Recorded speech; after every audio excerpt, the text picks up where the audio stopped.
जो तिलमाही तेल है, जो चकमक में आग, यानी कि तेल और आग, यानी कि दिया। जलता हुआ दिया भी इसका एक उदाहरण ही है। जलता हुआ दिया मंदिर में, इसका मतलब कि गहने मंदिर में है।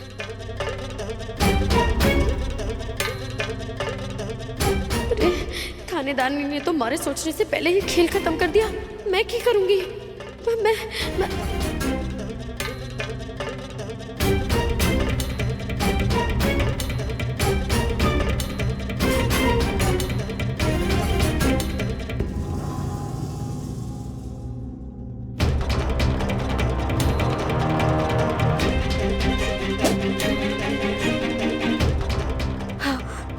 मंदिर में जाकर देखती हूँ।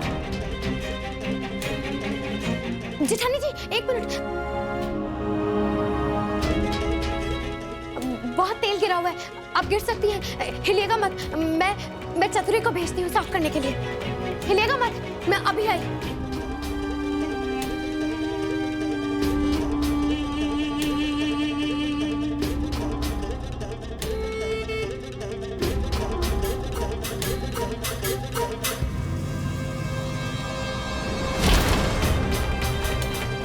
साक्षी, क्या हुआ? वो जेठानी जी कहीं तेल में फिसल ना जाए, आप जाइए देखिए। मैं चतुर्नी भेजती हूँ। मंदिर में ही होना चाहिए, मंदिर में ही। कहाँ से शुरू करूँ?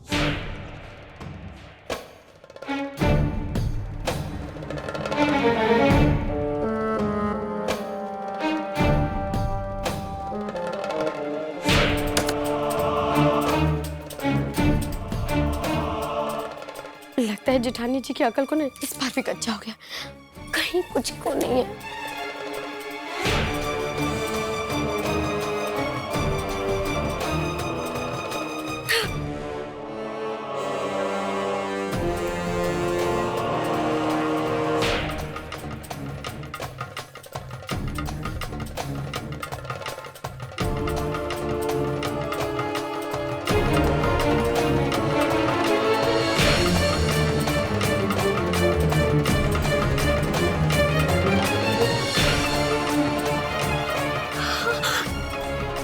लात मारी, सोना देख के मारा ही चोरा है।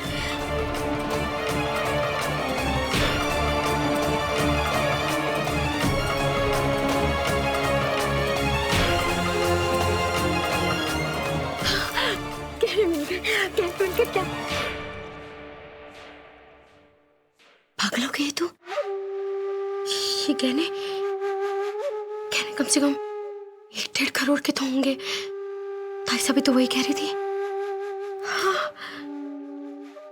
तू तो रातों रात करोड़पति बन गई मीना। ये मौके को जाने मत दे अपने हाथ से। मैं ऐसे छुपा लेती हूँ, मौके घर भेज दूंगी, 1.5 करोड़ मिल जाएंगे। और वैसे भी ये जेवर वापस करने से राठी परिवार पे लगा हुआ दाग धूल थोड़े न जाएगा। मैं ना दूंगी, मैंने छुपा दूंगी। हाँ, और बाबू को, बाबा साहब को, सबको विदेश ले जाऊंगी। मैं बेच दूंगी। जय हो राधा जी की।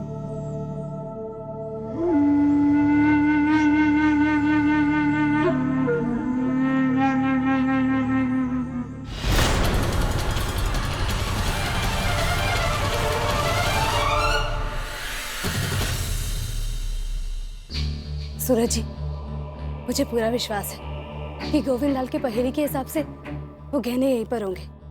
संध्या जी, आप उधर पीछे देखिए। जी।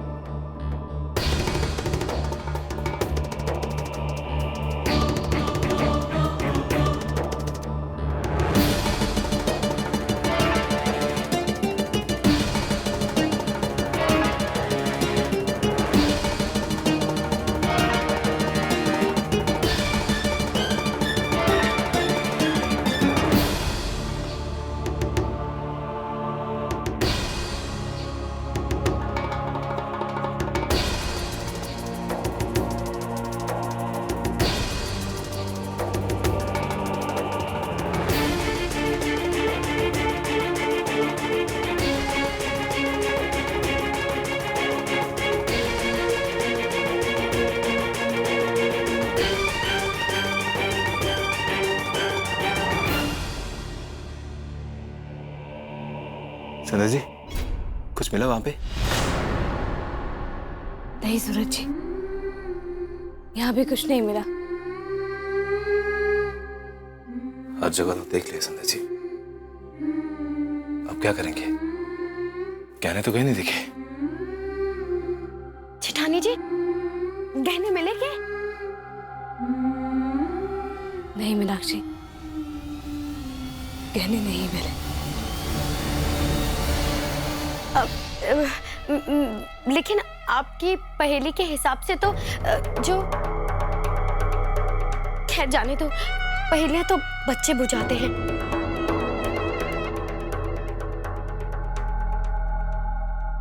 भैया सारे कमरों में छान लिए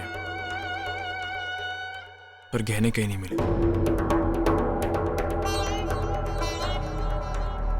एक काम करता हूँ, एक बार फिर से अपने कमरे में देख लेता हूँ, क्या पता कोई कोना छूट ना गया हो। और मोहित और छवि से भी बोल देता हूँ कि एक बार अपने अपने कमरे फिर से छान लें। कहाँ छुपाऊं मैं गहने, किसी की नजर ना पड़े उन पर। आज तो सब जागे हुए हैं, बिना बहुत होशियारी से तुझे छुपाना पड़ेगा। मगर कहाँ?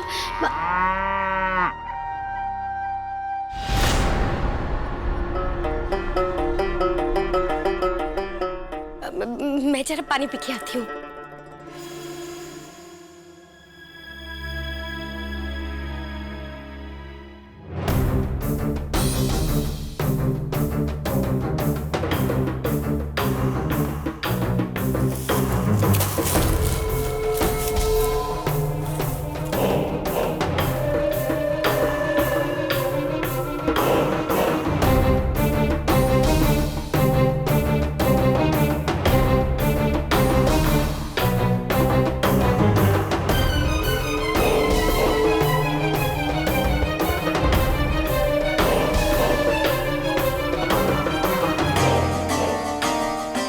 मीना जी, इतनी रात ये कहाँ जा रही है? कहाँ जाऊंगी जी, पूरे घर पे इतनी मुसीबत आई हुई है ना, तो गौ माता को चारा खिलाने जा रही थी जी। वो भाभू ने कहा है ना कि अगर गाय माता की हम अच्छे से सेवा करेंगे तो शायद कुछ पुण्य मिल जाए हमें। इन गहनों के चक्कर में ना शाम से गौ माता को कुछ न खिलाया, इसलिए चारा खिलाने जा रही हूँ जी। शायद इसी से घर की मुसीबतें कुछ कम हो जाए। हाँ जा, जी भर के गौ माता की सेवा कर। जी। अरे छोटू, तू? लाइए भाभी साहब, मैं कर देता हूँ। अरे नहीं नहीं नहीं नहीं, मैं गौ माता को खुद चारा खिलाना चाहती हूँ। सेवा कर रही हूँ ना, इसलिए मैं खुद ही खिलाऊंगी। हाँ नहीं भाभी साहब, मैं छोटा हूँ ना, तो मेरे होते हुए आप ये सब काम कैसे कर सकती हैं? अब लाइए भाभी साहब, मैं गाय को चारा खिला दूंगा। लाइए। नहीं छोटू, लाइए ना भाभी साहब। मेरी बात सुन बेटा, अगर तुझे सचमुच मदद करनी है ना, तो जा अपनी संध्या भाभी की मदद कर। उन बेचारी को सबसे ज्यादा तेरी जरूरत है। हाँ जी भाभी साहब।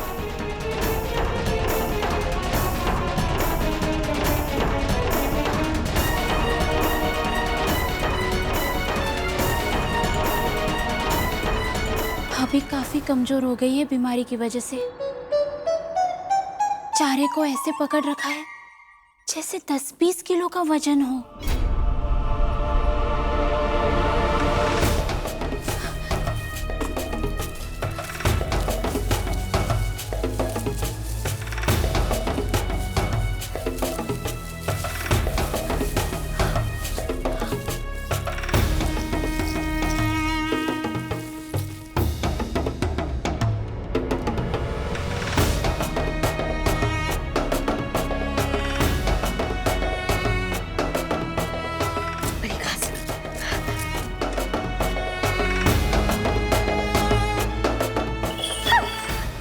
अरे गौ माता, एक मिनट, अभी आती हूँ।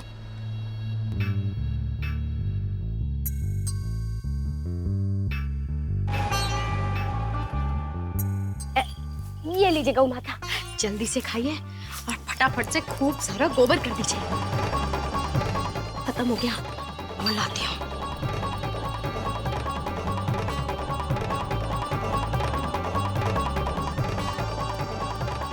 ये लीजिए, और खाओ और खाओ, मगर धोखा मत देना।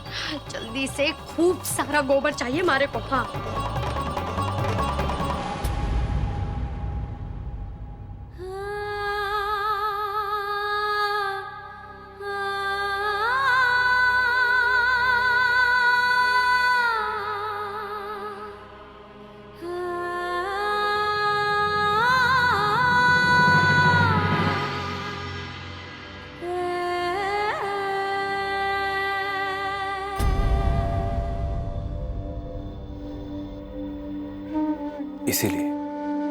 इसीलिए मैंने कहा था संध्या जी कि हम हिम्मत नहीं हारेंगे, वरना भाभो टूट जाएगी। संध्या जी, मैंने भाभो का सर हमेशा गर्व से ऊंचा देखा है। अगर भाभो का सर झुक गया ना, तो मैं अपनी नजरों में खत्म हो जाऊंगा संध्या जी। इसलिए हमें सब कुछ ठीक करना होगा, और इसके लिए सबसे जरूरी है कि हम किसी भी तरह गोविंद लाल की सच्चाई भाभो के सामने ले आए। जानते हो सूरज जी, सब कुछ बहुत मुश्किल है, लेकिन हमें ये लड़ाई लड़नी होगी और बाबू के लिए जीतनी भी होगी। संध्या जी, आपने कहा था ना कि भगवान सच्चे का साथ जरूर देता है, इसलिए मुझे उम्मीद है कि भगवान हमारा साथ भी जरूर देंगे।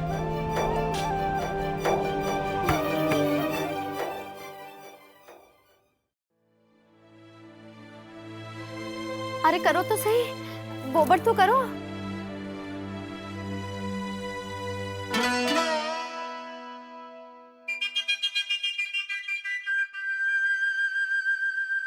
पूरे पुष्कर की घास खा गई है, और अब तक जरा सा गोबर ना किया। कर दो गोबर। पूछ उठाओ और गोबर करो, पूछ उठाओ गोबर करो, पूछ उठाओ गोबर करो। और खिला देती हूँ।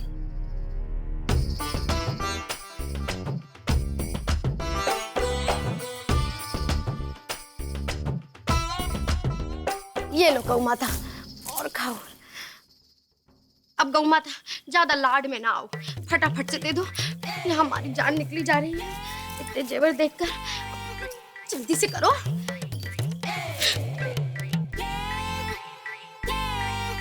गोबर करो गौ माता, गोबर करो, गोबर करो, गोबर करो।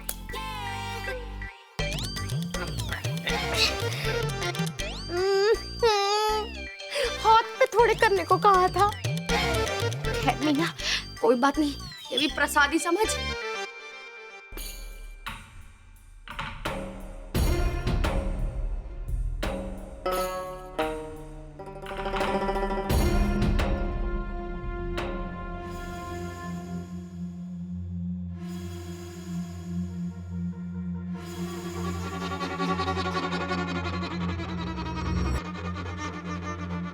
अरे मीना, तू तो बड़ी होशियार निकली, चितारी जी से भी समझदार। इतना सोना, इतना गहने, मन कर रहा सबके सब लाद लूं, कोई आ ना जाए।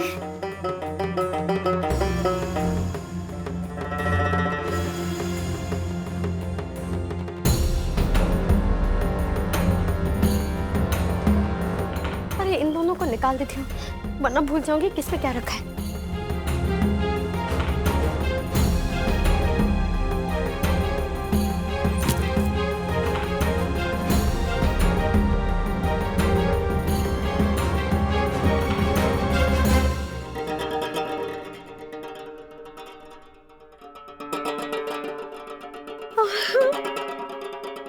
गौ माता, आज आपके गोबर ने ना कमाल कर दिया। नहीं, खबरदार गौ माता, मारा राज किसी को ना बताना, किसी को नहीं। ये मारे जीवन।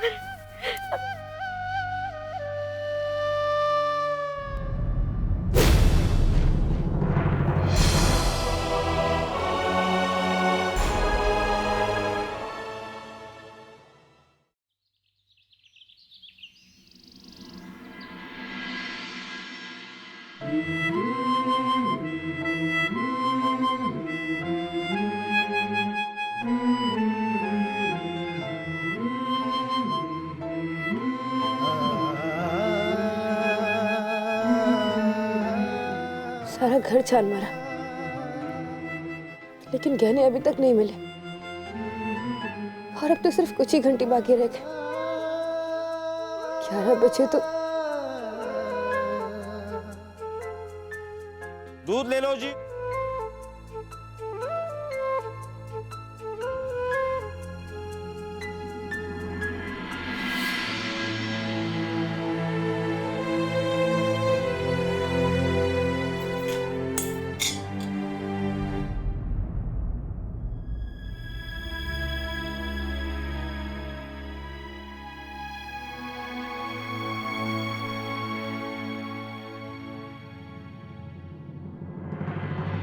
भैया 3 लीटर दूध दे दीजिए आज। तुम अधर्मियों को तो दूध की एक बूंद तक ना दो। वैसे भी इस गोपाल दूध वाले के कुछ नियम है, हर किसी को दूध नहीं बेचता, खास करके ऐसे चोरों को जो कि भगवान तक को नहीं छोड़ते।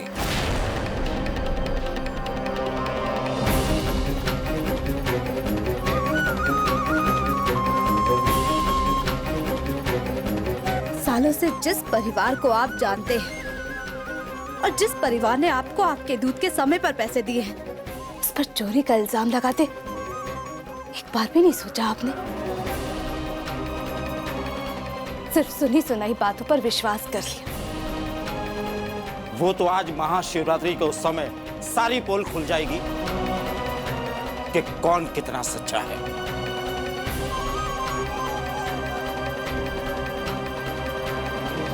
भाभी,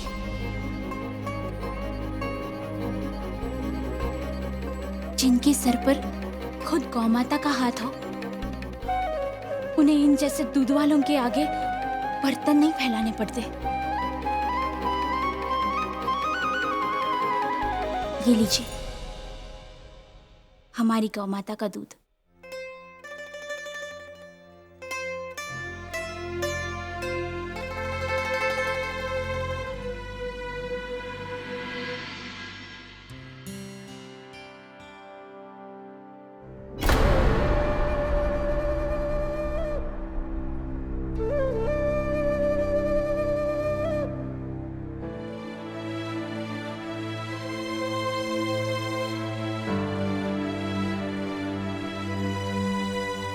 आप सब हाथ मुंह धो लीजिए, मैं सबके लिए चाय बना देती हूँ।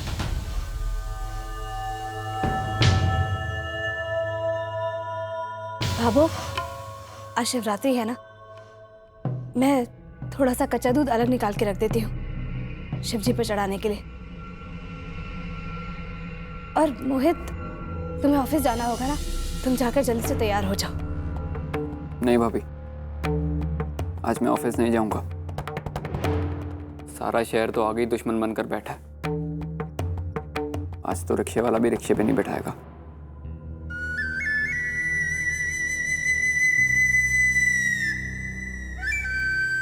मैं भी दुकान नहीं खोलूंगा,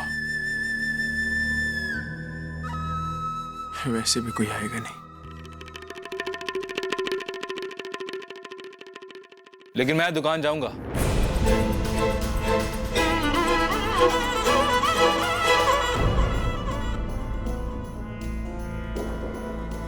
क्योंकि हम सब जानते हैं कि हमने कोई चोरी नहीं की है